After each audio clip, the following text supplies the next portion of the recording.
আজ একটা শালিক পাখির গল্প বলবো আপনাদের মাঝে। পাখিটা আমি রাস্তার থেকে পেয়েছি। ও উপরের থেকে, ছাদের উপরের থেকে পড়ে গেছে। তারপর দেখি ওর মা ওকে নিচে খাওয়াচ্ছে। বিকালবেলা দেখি ওর মা নেই, আশেপাশে বিলাই ঘুরছে। তখন আমি নিয়ে আসি, নিয়ে আসার পর ওকে খাওয়াই।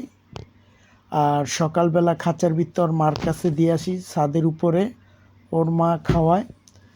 তো বেশ কয়েকদিন ভালোই পাখিকে পালছি, একটু বড় হলে ছেড়ে দিব উড়তে পারলে।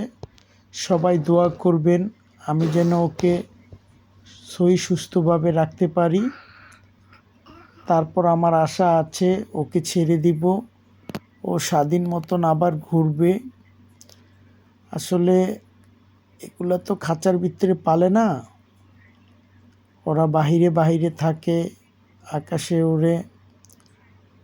তো আমার খুব খারাপ লাগছে ওকে দেখে, তাই আমি নিয়ে আইছি।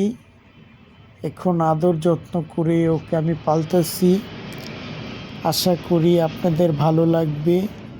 আপনারা অবশ্যই একটু লাইক কমেন্ট করবেন, আমাকে পাশে থাকবেন। আমি অনেক কষ্ট করে ভিডিও তৈরি করি, ছোটোখাটো কাজও করি, আলহামদুলিল্লাহ।